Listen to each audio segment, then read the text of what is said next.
সাজান ভাই এদিকে তাকান একটু। সাজান ভাই একটা কথা জিজ্ঞেস করব, প্রশ্ন। 71 সালের কথা মনে আছে আপনার? 71 সালের সব কাহিনী মনে আছে? আচ্ছা, ওই যে তুরার পাহাড়ে কি সমস্যা হয়েছিল মনে আছে আপনার? ওইখানে কোনো প্রবলেম হয়েছিল? হ্যাঁ, কি হয়েছিল?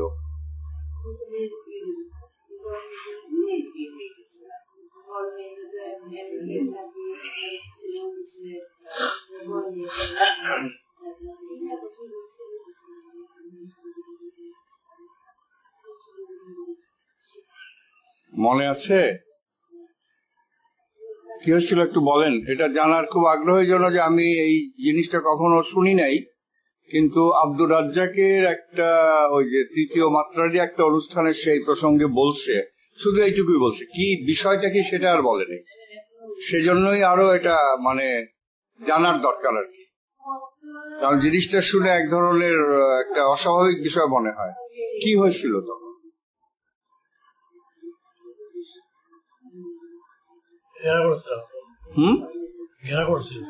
ঘেরাও করছিল কারা? কেন?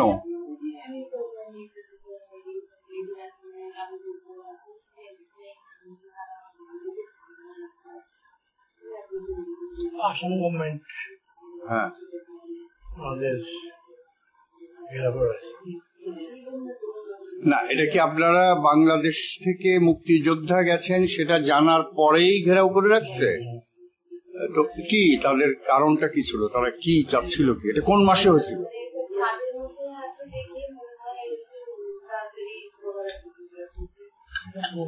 প্রথম দিকে হওয়ার কথা, কারণ শেষ পরে তো আর এই ধরনের সমস্যা হওয়ার কথা না। মানে আসাম গভর্নমেন্ট কি তখন মুক্তিযুদ্ধ সমর্থন করতে চায় নাই আমাদের নাকি? নাকি আপনার কারণে করছে? মানে আপনাকে চীনে সেই কারণে করলো, নাকি মুক্তিযুদ্ধটাই তারা সমর্থন করে নাই বা করতে চায় না সেই কারণে করলো? দ্বিতীয়টা, তারা চায় নাই বাংলাদেশের মুক্তিযুদ্ধকে সমর্থন করতে। আচ্ছা, তো এখন এইখানে তো একটা অনেক প্রশ্ন এসে যায় যে ভারত সরকার যেখানে বাংলাদেশের মুক্তিযুদ্ধকে সবভাবে সমর্থন করলো, সেখানে আসাম গভর্নমেন্টের কেন এই মানে ভিন্ন একটা অবস্থান বা মনোভাব কেন ছিল?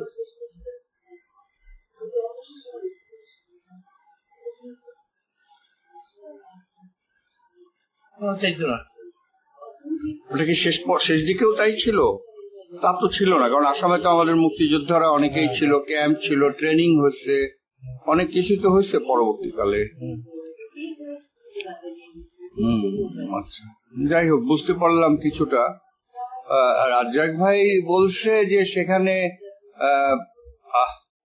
আপনাকে বোধহয় অ্যারেস্ট করার কথা লিখছে, অ্যারেস্ট করছিল, তারপরে আপনাকে ওখান থেকে প্রত্যাহার করা হয়েছিল। এইটা একটা নতুন বিষয়, এটা আমরা কোনো সময় কোথাও কখনো শুনি নাই এর আগে। ওনার বক্তব্যটা আমি নতুন করে শুনতে যেই জিনিসটা বুঝতে পারলাম আর কি।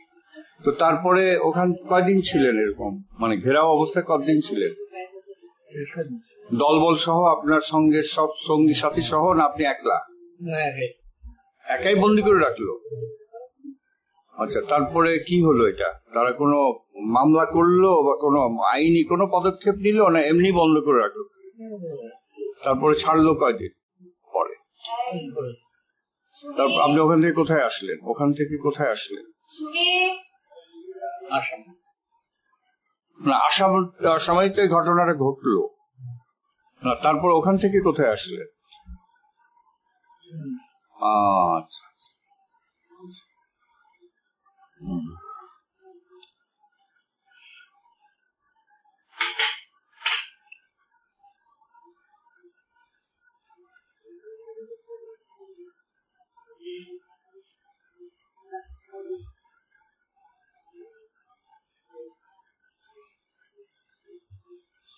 আচ্ছা, আরেকটা কথা জিজ্ঞেস করি, সেটা হলো গলাতিয়া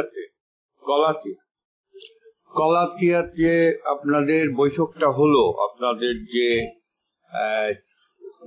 মানে যুব নেতা 4 জন এবং ছাত্র নেতা 4 জন, এই 8 জনের যে বৈঠকের বিষয়, ওই বৈঠকে কি 8 জন ছিল না 7 জন ছিল? কেউ কম ছিল? একজন অনুপস্থিত ছিল? কে?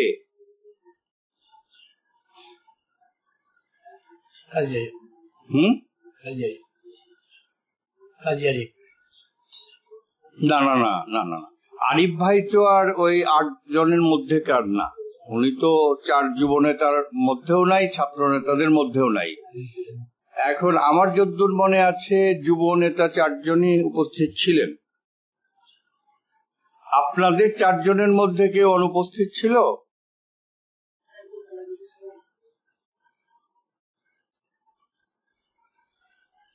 নূরে আলম সিদ্দিকী, আব্দুর রব, আসম আব্দুর রব, মাখন এবং আপনি, এই 4 জনের মধ্যে আপনি তো ছিলেনই। বাকি 3 জনের মধ্যে কি অনুপস্থিত ছিল? কে?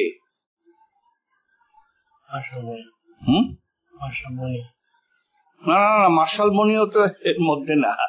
আপনি মাখন, রব আর নূরে আলম, এই 3 জনের মধ্যে কার কথা বলেন? আপনারা তো 4 জন ছাত্র নেতা, 4 খলিফা, এটা মনে আছে? তাইলে এই 4 জনের মধ্যে কেউ অনুপস্থিত ছিল?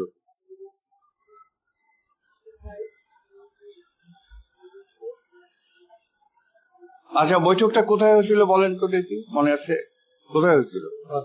কলাতিয়ার কোথায়? কিরকম পরিবেশ? কোন জায়গাটায় হলো?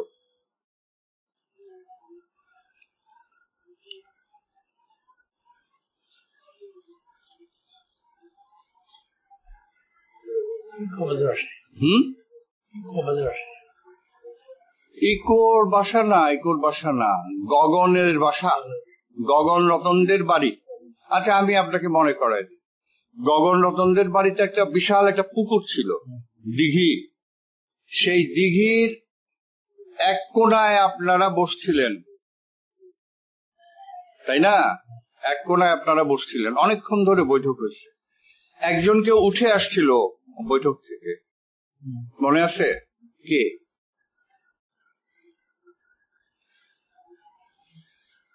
বৈঠক চলাকালে একজন বৈঠক থেকে উঠে চলে আসছিল, পরে আসছে, যায় নাই। কে?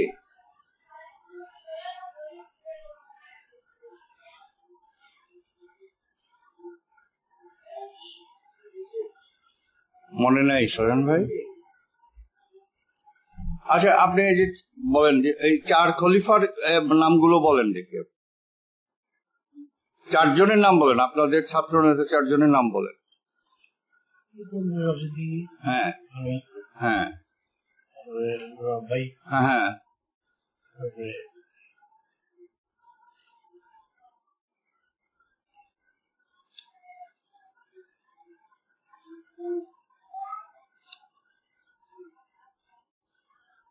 মনে নাই?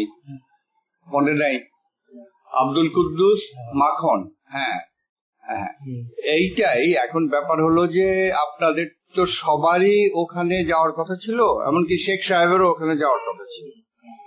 তো শেষ পর্যন্ত তো পরিস্থিতি ভিন্ন হয়ে গেল।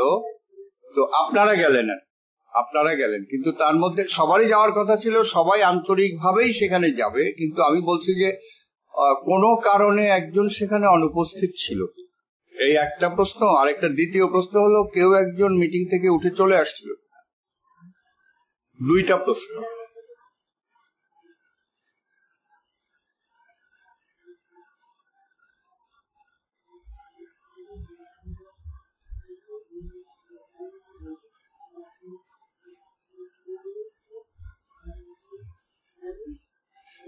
আচ্ছা, আওয়ামী লীগ নেতাদের মধ্যে কে কে গেল কলাতিয়াতে?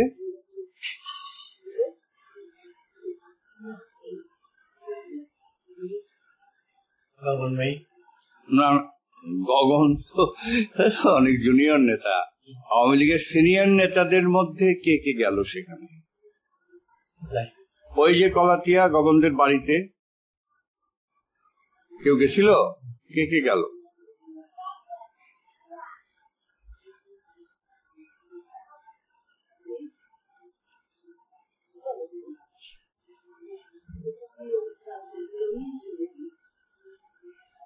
তাজউদ্দিন সাহেব কি গেছিল ওখানে? হ্যাঁ। আর সৈয়দ নজরুল ইসলাম, আর আর কে গেল নাম বলেন না? মনসুর আলী, কামরুজ্জামান। আচ্ছা, তো এখন এই চারজনকে গেল সেখানে, আপনার মনে আছে? না, আপনার তো ঠিক মনে নাই, কারণ ওইখানে তাজউদ্দিন সাহেবও যান নাই, সৈয়দ নজরুল ইসলামও যান নাই, ওনারা অন্য পথে গেছেন আর কি। ওখানে গেছেন শুধু মনসুর আলী সাহেব আর কামরুজ্জামান সাহেব, এই দুইজন গেছেন। ওনারা যাওয়ার পরের দিন বোধহয় আপনারা গেলেন। ওনারা একদিন, ওনারা 2 রাত ছিলেন ওখানে, তারপর ওনারা চলে গেলেন। কার সঙ্গে গেলেন সেটা মনে আছে?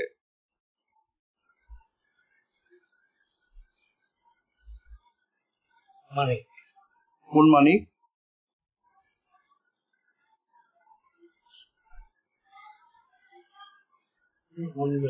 হ্যাঁ, কি উপনির্বাচনে মঈনুদ্দিন মানিক? না না না, ওনারা গেলেন হলো ডক্টর আবু হেনার সঙ্গে, সিরাজগঞ্জের হেনা ভাই, হেনা ভাইয়ের সঙ্গে ওনারা গেলেন আর কি, একসঙ্গে করে ওনারা চলে গেলেন। হেনা ভাই, শেখ মনি, তোফায়েল, এরা একই সঙ্গেই বোধহয় বের হয়ে গেলেন আর, এবং কামরুজ্জামান আর মনসুর আলী সাহেবও গেলেন। আচ্ছা, তারপরে আপনারা ছিলেন ওখানে, তারপরে আপনারা মিটিংটা করলেন, তাই তো? এই মিটিং এ কি আলোচনা হয়েছিল? কোন সিদ্ধান্ত নিয়েছিলেন মিটিং এ?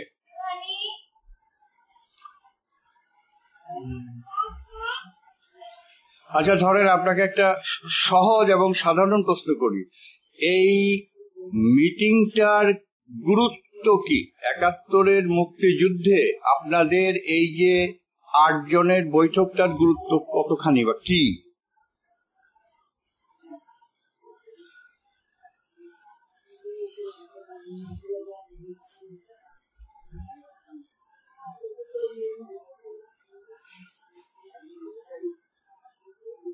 ওই বৈঠকে আপনারা সিদ্ধান্ত নেন যে আপনারা, মানে যেহেতু এখানে পরিস্থিতি অনুকূল নয়, সে কারণে ওইখানে আপনাদের ট্রেনিং ক্যাম্প হওয়ার কথা ছিল কলাতিয়াতে, এবং গ্রামাঞ্চলে আরো আরো ক্যাম্প করবেন, কিন্তু পরিস্থিতি অনুকূল না হয় আপনারা ভারতে যাওয়ার সিদ্ধান্ত নিলেন ওই বৈঠকে, তাই তো? জিনিসটা তো এরকম, এটাই জানতে চাচ্ছি। এগুলো তো ইতিহাসের তথ্য, এই কথাগুলো মানুষজনকে তো আপনারা কোনো সময় ভালো করে বলেন নাই, কাজে আপনাদের এই সমস্ত বৈঠকের গুরুত্বগুলো মানুষজনের কাছে তো ওইভাবে উঠে আসে নাই।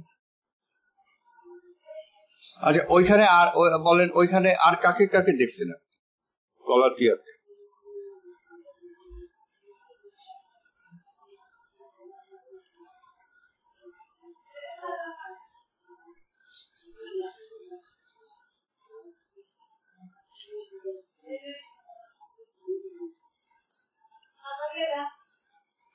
আচ্ছা, আরেকটা কথা বলি তাইলে, এটা আপনার কি কষ্ট হয়? কথার জবাব দিতে কষ্ট হচ্ছে?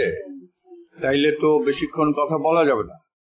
আচ্ছা, আপনি আরেকটা কথাই শুধু বলেন, সেটা হলো যে জিয়াউর রহমানের যে ঘোষণাটা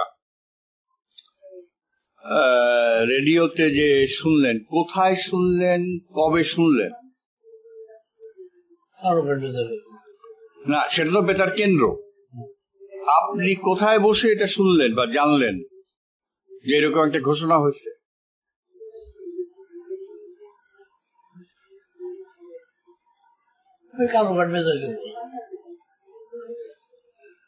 কালুরঘাটে তো আর আপনি যান নাই সেদিন বা ওই সময়, শুনলেন কোথায় বসে? আপনি কোথায় ছিলেন তখন?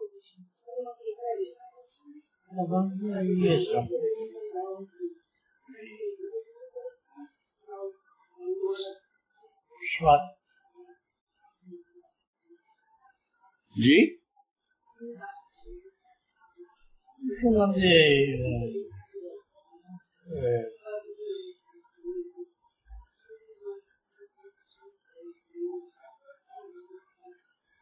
জিয়াউর রহমান কার কাছে শুনলেন?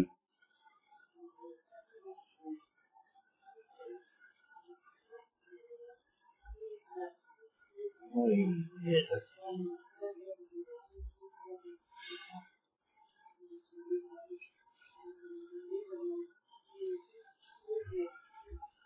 মনে নাই।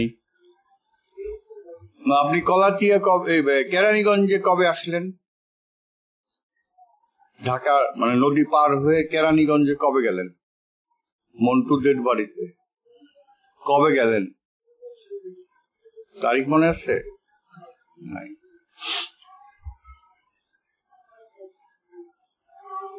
আচ্ছা, আপনি ওই যে মনে আছে যে ওই সিরাজুল আলম খান, আব্দুর রাজ্জাক, তোফায়েল আহমদ, আরো অনেকে একটা নৌকার ভেতরে একটা বড় রেডিও, ট্রানজিস্টার, আপনি তখন ওই কেরানীগঞ্জের ঘাটে ছিলেন যখন সবাই ওই নৌকা থেকে নামলো, ঘোষণাটা ওই সময় হয়েছিল নাকি মনে আছে আপনার?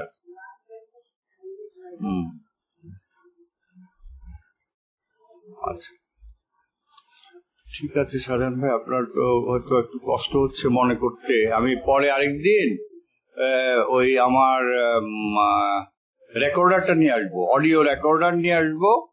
সেই দিন আপনি আপনার ইচ্ছা মতো কথা বলবেন, আমি জিজ্ঞাসা করবো না, আপনি আপনার মতন করে বলবেন। আচ্ছা, ঠিক আছে।